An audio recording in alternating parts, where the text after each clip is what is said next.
천미예수님, 오늘은 부활 제7주간 수요일입니다. 성부와 성자와 성령의 이름으로 아멘. 예수님께서 마지막 만찬상에서 계속 하늘로 가시는 이유에 대해서 성령님과 또 함께 연관이 있지만 또한 오늘은 기쁨이라는 주제에 대해서 이제 말씀을 하셔요. 거룩하신 아버지, 이제 17장 이제 기도를 드리는 거죠. 떠나기 위해서 이제 당신의 사람들을 하느님께 이제 맡기는, 아버지께 맡기는 기도를 하는 그 17장인데, 거기에서 거룩하신 아버지, 아버지께서 저에게 주신 이름으로 저는 이들을 지키시어 이들도 우리처럼 하나가 되게 해주십시오. 저는 이들과 함께 있는 동안 아버지께서 저에게 주신 이름으로 이들을 지켰습니다. 그 이름이라고 하는 것은 이제 뭐 나의 본성, 사명, 성령님이라고 생각해도 좋고, 아무튼 하느님께서 아드님에게 주신 어떤 능력으로 이제 교회를 탄생시키신 거죠. 제가 이렇게 이들을 보호하여 성경 말씀이 이루어지려고 멸망하도록 정해진 자 말고는 아무도 멸망하지 않았습니다. 누굴까요? 가리옷 유다죠. 이제 저는 아버지께 갑니다. 제가 세상에 있으면서 이런 말씀을 드리는 이유는 이들이 속으로 저의 기쁨을 충만히 누리게 하려는 것입니다. 그러니까 예수님께서 아버지께로 가시면서 누리는 기쁨을 우리도 충만히 누리질 못한다면 예수님께서 이 세상에 내려오셔서 한 일이 어쩌면 허사가 될 수도 있는 거죠. 저는 이들에게 아버지의 말씀을 주었는데 세상은 이들을 미워하였습니다. 제가 세상에 속하지 않은 것처럼 이들도 세상에 속하지 않기 때문입니다. 이들을 세상에서 데려가시라고 비는 것이 아니라 이들을 악에서 지켜주십사고 빕니다. 제가 세상에 속하지 않은 것처럼 이들도 세상에 속하지 않습니다. 그러니까 어디에 속하였다가 속하지 않게 되었을 때에 느끼는 기쁨이 있죠. 그러니까 이제 제가 고등학교였다가 이제 대학교에 붙었다. 그러면 이제 고등학교에서 있을 때에 매번 아침에 일어나서 잠도 제대로 못 자고 공부하던 그런 것과 놀고 먹고, 이제 지금은 안 그럴 수도 있는데 옛날에는 그렇게 놀고 먹고 이제 대학에 갔을 때에 정말 저 지옥 같던 고등학교 생활을 생각하면 이제 기쁨이 오는 거죠. 그러니까 내가 어떤 것에서 벗어났을 때 기쁨이 오는 건데, 예수님께서는 특별히 이 세상을 죄라고 여기고 이 세상의 죄로부터 벗어나서 자유롭게 된 상태의 기쁨을 이야기하는 거죠. 그런데 그 세상에 살면서도 이 기쁨을 누리면서 이 세상 사람들을 당신처럼 또 그러한 기쁨을 누릴 수 있는 존재로 복음을 전하게 만드시는 거죠. 그래서 이 세상에서 데려가라는 게 아니라 이 세상에서 냅두지만 이 세상에서 당신이 누리는 그 기쁨을 누리게 해주십시오. 이렇게 파견하시는 거죠, 동시에. 아, 아버지께서 저를 세상에 보내신 것처럼 저도 이들을 세상에 보냈습니다. 그리고 저는 이들을 위하여 저 자신을 거룩하게 합니다. 이들도 진리로 거룩해지게 하려는 것입니다. 예수님께서 아버지께로 가는 때에 이 기쁨, 이제 이미 승천을 하시는 거죠. 그러니까 이 기쁨을 우리도 누리게 하고 싶다. 이런 거죠. 우리가 이런 승천, 이 세상에 있다가 또 다른 세상으로, 고등학교에 있다가 대학교로, 총각이었다가 결혼하는 삶으로 또 결혼했다가 다시 총각이 된, 그건 아니구나. 아무튼 그런 삶으로 나아가는 건데, 이 정승재라고 하는 분이 또 일타 강사잖아요. 대학교 고등학교 때부터 일타 강사가 되는 게 꿈이었고, 이분 집에 송모상이 큰 게 하나 있더라고요. 근데 이제 이분이 1년에 100억 이상씩 버는 일타 강사인데, 처음에 이제 돈을 또 많이 벌기 시작했을 때 이제 강남에 있는 집을 하나를 이제 구입을 한 거죠. 60억짜리인가 하는 건데, 이제 학생들한테 강남 아파트 사면 행복할 것 같아? 이렇게 물어보죠. 그러면 답은 뻔하죠. 아니요라고 하려고 하는 거겠죠. 그러나 속으로는 다 행복하지 않을까? 강남 아파트 내가 몇십억짜리. 근데 이분은 딱 이틀 행복했대요. 그러니까 이제 처음에 내가 돈을 많이 벌어서 이 아파트를 살 수 있는 능력이 있잖아요. 그 능력이 있어서 그 아파트를 딱 처음에 들어가 봤을 때 한강이 쫙 내려다 보이고 뭐 아파트가 장난 아닌 거죠. 그때 야, 이 아파트 좋다. 그 두 번째는 내가 현금으로 일시불로 이 아파트를 살 수 있는 거를 60억을 딱 질러 버렸을 때 야, 나 참 대단한 사람이 됐구나. 근데 그 이후로는 전혀 행복하지 않다. 이게 적응해 간다는 거죠. 또 맨날 뭐 여기 사나 저기 사나 그 창문에다가 TV 한 대 걸쳐놓고 한강 흘러가는 그거를 그림을 띄워 놓으면 되는 거죠. 굳이 뭐 그렇게 볼 필요가 없는 거죠. 그러니까 이제 뭐 풀장이 딸린 그냥 옆에 수영장 가면 되는 거잖아요. 그쵸? 근데 내가 이런 사람이 됐어.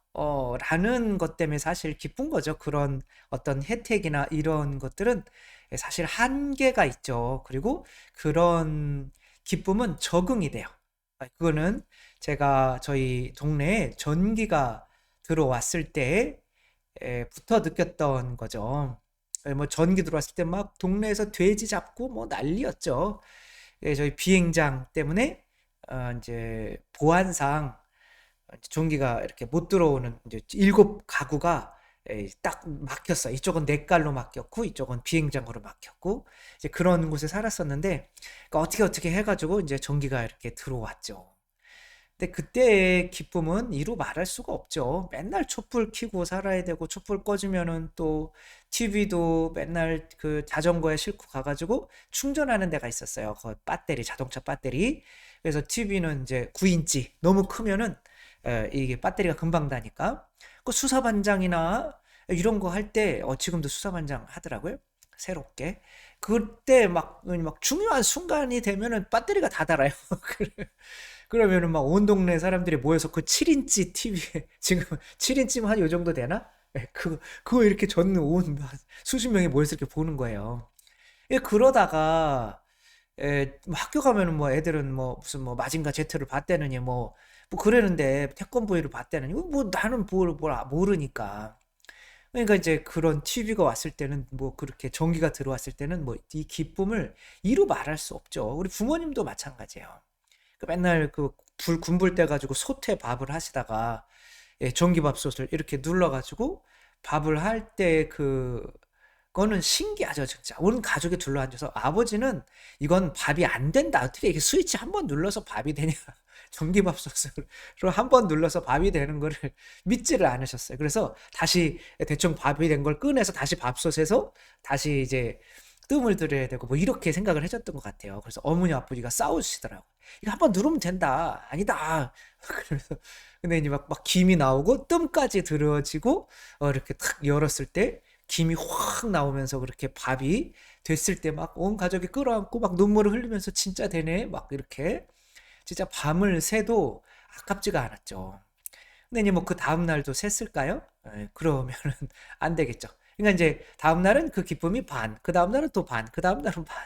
이제 그 다음에는 너무 당연하게 여기는 거죠. 다른 불평, 불만들이 그때는 전기만 들어왔으면은 더 이상 바랄 게 없겠다라고 이제 그러고 살았었는데 전기가 막상 들어오면은 그게 이제 우리의 그런 거죠. 이 어떤 그러면서 이렇게 기쁨이라고 하는 것이 나 자신만을 기쁘게 하는 것들은 한계가 있다. 그러니까 제가 대학에 붙었을 때, 내가 대학에 붙었으니까 행복해. 그거는 오래 못 가죠. 그러나 내가 대학 붙은 것 때문에 어머니가 행복해 하시고 아버지가 행복해 하시는 것 때문에 그 행복이 지속이 되더라고요.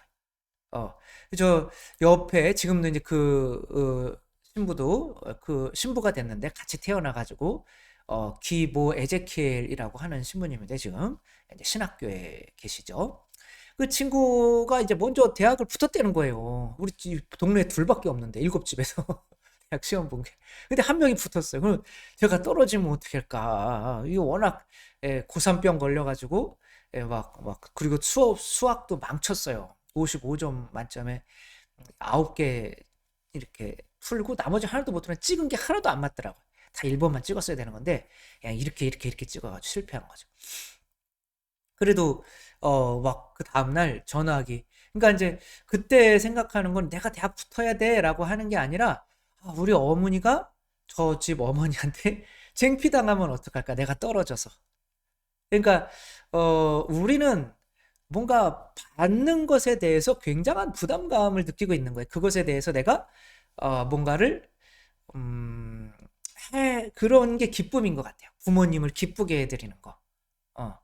그러니까 우리가 진짜 기쁨이 뭔지를 잊어버린 것 같아요. 그 이유는 내가 어쩌면 기쁘게 해드려야 될 어떤 존재가 없어서 그럴 수도 있는 것 같아요. 그게 이제 오늘의 핵심인 거죠.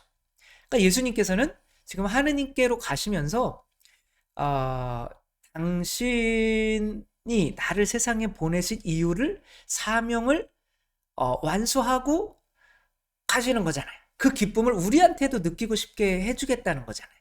그러니까 예수님의 기쁨은 누구를 기쁘게 해드리는 기쁨이냐면 아버지를 기쁘게 해드리는 기쁨이에요. 아버지의 뜻을 이렇게 이루었습니다. 그래서 내가 이 자녀들을 탄생하게 했습니다. 그래서 최고의 기쁨은 자녀를 탄생시키는 기쁨인 거죠. 왜냐하면은 이 엄마 아빠들이 이 할머니 할아버지가 되잖아요. 그러면 아기들이 너무 귀엽잖아요. 저희 형도 이제 딸만 저희 형이 이제 장남이라 그 뭐 우리 대가 뭐 없는데 그래도 가문이 별로 없는데 그래도 대를 이어야 된다고. 그런데 저 딸이 둘만 난 거예요. 이제 또 얼마나 둘도 키우기가 어려워요. 그런데 이제 어머니가 이제 또 아버지가 뭔가 이제 아들을 또 원하니까 형은 그 부담감에 이제 아들을 낳은 거죠. 뭐 그 조카가 지금은 이제 그 대학을 졸업하고 뭐 이렇게 되는데 물론 뭐 그 아들을 낳았을 때 그 기쁨이 이루 말할 수는 없었지만 이제 얘를 어떻게 키우나 그리고 밖에 나가 담배 피웠다고는 하는데 그래도 기쁜 거죠. 나를 낳아주신 분을 기쁘게 해드리기 위해서 내가 또 낳는 거죠. 예. 그 기쁨을 누리게 하고 싶은 거죠. 그 기쁨을 누리게 하려면 이 자녀들을 교회를 데리고 하늘로 승천하는 것이 아니라 이들을 교회에 이 세상에 파견해서 이들도 또 하느님의 자녀를 낳아서 나를 기쁘게 해주는 그 기쁨을 누리게 하고 싶은 거죠. 그래서 결국에는 우리 야곱이 나중에 이제 에사우가 예수님이잖아요. 그러니까 에사우를 만나야 되는데 너무 부담스러운 거죠. 그 뭐 맨날 하는 얘기지만 그 제비가 성행할 때 남자들이 이제 사우디아라비아나 이런 데 가서 돈 벌어가지고 3년 동안 붙였단 말이에요. 근데 그 돈을 가지고 이제 카바레에서 제비 오빠들한테 이제 뺏겼어요. 이제 그렇게 됐을 때 3년 만에 남편이 금표공에 돌아올 때 남편을 맞으러 갈 수 있냐 이거죠. 그래서 가출하는 자매님들도 많았고 자살하는 자매님들도 많았다는 거죠. 이게 심판 때 지옥 가게 되는 거죠. 우리는 세상에 공짜가 없잖아요. 이 세상에서 살도록 하느님께서 이렇게 그리고 언젠가는 그 대가를 치러야 된다. 내 손으로 내 앞에 올 때 빈손으로 오지 마라. 이제 그런 것을 알아요. 우리도. 근데 똑같은 거죠. 이 세상에서 자식을 안 낳는 이유는 뭔가 내 기쁨이 부모님을 기쁘게 해드려서 손주를 좀 안겨드리는 그고 싶은 이제 그런 뭐 이런 얘기 하면은 이제 아이고 애 키우는 게 얼마나 힘든데 요즘에 집값도 비싸고 근데 사실 집값 비싸고 이런 게 우리나라만 그럴까요? 애들 키우는 게 우리나라만 힘들까요? 그건 안 그렇거든요.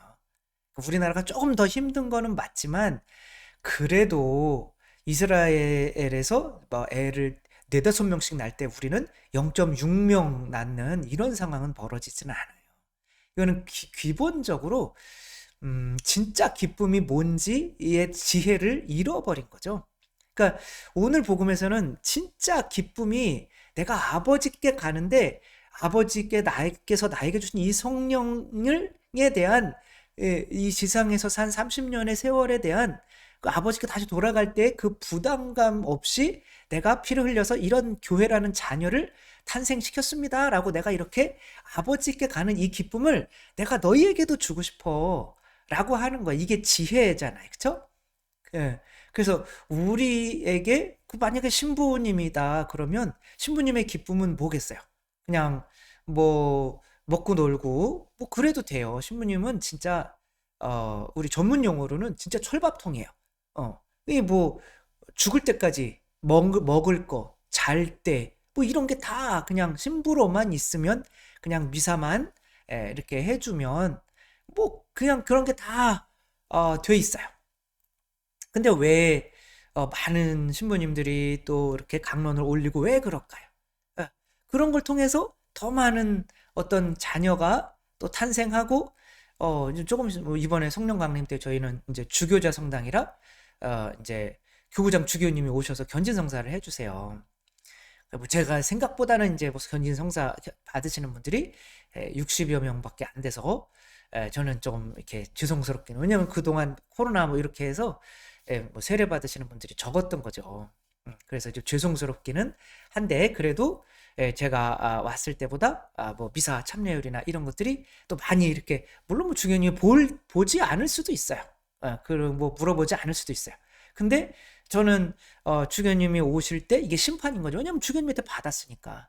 유학 가가지고 이렇게 그냥 들어오는 것보다 학위를 가지고 그때 이렇게 들어와서 주교님을 만나려고 하는 거랑 똑같은 거죠.